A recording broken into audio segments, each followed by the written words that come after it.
Ini yang dikhawatirkan ketika proses bekam tidak diserahkan kepada ahlinya, tidak memperhatikan aspek sterilisasi. Contoh, darah itu kan sumber infeksi yang luar biasa, infeksius gitu ya. Jadi kalau misalnya jarumnya contoh, itu harus diganti-ganti karena kalau tidak beresiko menularkan yang lain. Atau kopnya ini, ketika kop ya, terus ternyata yang di kop itu menderita penyakit hepatitis atau AIDS, pembersihannya tidak benar, sterilisasinya, pindah ke yang lain, pasti kena hepatitis.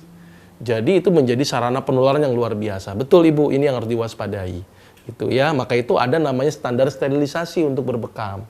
Salah satu dengan menggunakan klorin gitu ya, atau menggunakan autoklav dan sebagainya supaya kuman-kuman ini tidak menyebabkan terjadinya penularan. Dan ini cukup berbahaya. Malah sekarang dikhawatirkan bekam ini bekam ini menjadi sarana penularan penyakit hepatitis dan AIDS.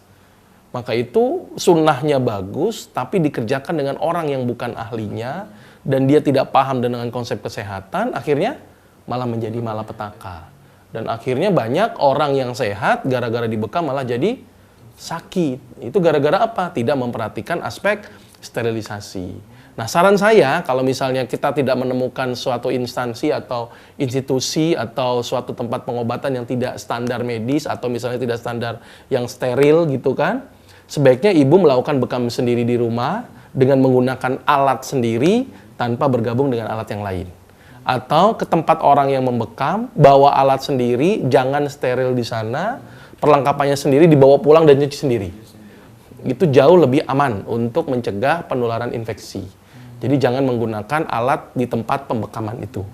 Gitu ya. Tapi saya ingatkan sekali lagi, serahkan segala sesuatu kepada ahlinya. Jadi jangan mentang-mentang oh dia bekam, akhirnya bekam di situ. Atau bekam di pinggir jalan, atau bekam di sembarang tempat. Bekam itu harus tempatnya steril, bersih dulu.